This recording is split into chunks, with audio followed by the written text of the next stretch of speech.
The OpenClaw 2026.3.12 update has officially arrived, and on the surface, it looks exactly like a high-value feature drop. The marketing highlights focus on a complete overhaul of the user interface with Dashboard V2, alongside speed enhancements for API requests. But the actual patch notes reveal a different reality. Under the surface, this update functions as a mandatory security lockdown. The developers have patched over 15 critical CVEs. CVE stands for Common Vulnerabilities and Exposures, a standardized list of publicly disclosed computer security flaws. These specific patches address severe remote execution and unauthorized access exploits. Pushing the update blindly to access the new dashboard tools could instantly break your existing automated workflows. You have a choice to make: deploy the patch immediately to secure your system and increase speed, or hold off to protect your complex integrations from failing. This diagram shows the two main environments impacted by the patch. On the left, the isolated local developer running a closed-loop sandbox. On the right, the connected enterprise administrator managing a network of external platforms. The risk of updating completely flips depending on your structure. A local sandbox remains stable, while an interconnected network is immediately at risk of going offline. You need to determine exactly where your deployment sits within these two profiles before you hit the update button. Surviving this patch cycle requires shifting your focus from anticipating new features to auditing what will break. The Dashboard V2 upgrades include immediate UX improvements like modular chat tools, dedicated slash commands, and a fully integrated command palette. The update also introduces a session-level fast mode. You can toggle the setting to optimize and shape exactly how requests are sent to the OpenAI and Anthropic APIs for maximum speed. This chart maps the specific trade-off of fast mode. You achieve near-zero response times, but your premium API credit consumption accelerates exponentially. For infrastructure, there is a new native starter path for Kubernetes, or K8s. K8s is an open-source system for automating the deployment and management of containerized applications. This relies entirely on raw manifests, which are the text files that dictate exactly how the container should run. If you currently rely on legacy deployment methods, utilizing this new official Kubernetes documentation will require a deliberate architectural transition. These new tools provide immense workflow velocity.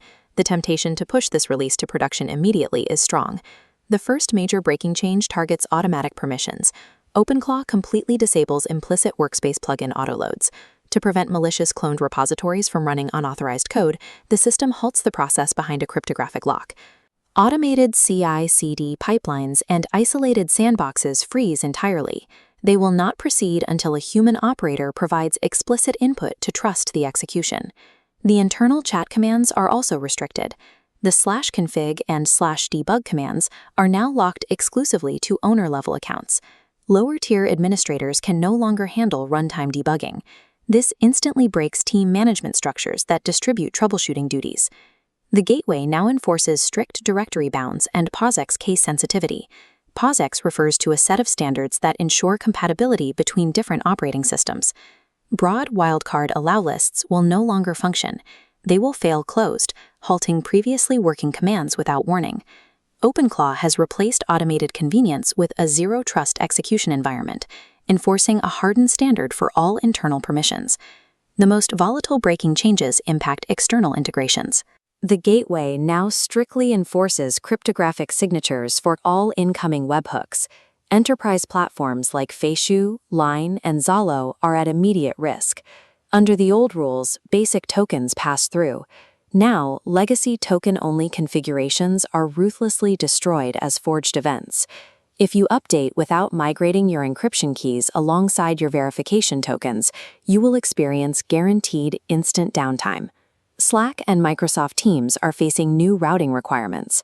They now demand stable channel and team IDs to deliver messages, rather than resolving them by names.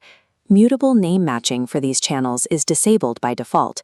It is now locked behind a specific, deliberate, dangerously allow name matching flag. For public deployments, this update acts as a strict compliance audit.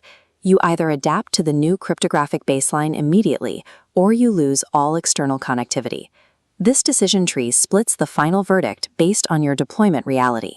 We will evaluate the solo developer profile first, specifically those running local sandboxes or utilizing local Llama models. You face zero risk of webhook breakage. You also stand to gain massive upside from Dashboard V2 and faster Kimi coding. The only minor friction you will encounter is a single manual click to trust your workspace after the update initializes. Update immediately. You capture the immense workflow velocity with minimal downside. Compare that to the Enterprise Operations Administrator, who manages automated workspaces and complex external communication integrations. Applying this update immediately guarantees hard breakage of your Slack, Facetune, and automated CI/CD deployments. You must perform an emergency audit of webhook secrets and executable allow lists before initiating the installation. Wait, that you can only wait exactly long enough to complete that configuration audit. The 15 unpatched CVEs remain a critical, active liability on your network until you upgrade. The friction experienced in 2026.3.12 is the necessary cost of a professional-grade security posture. It permanently raises the platform's operational baseline.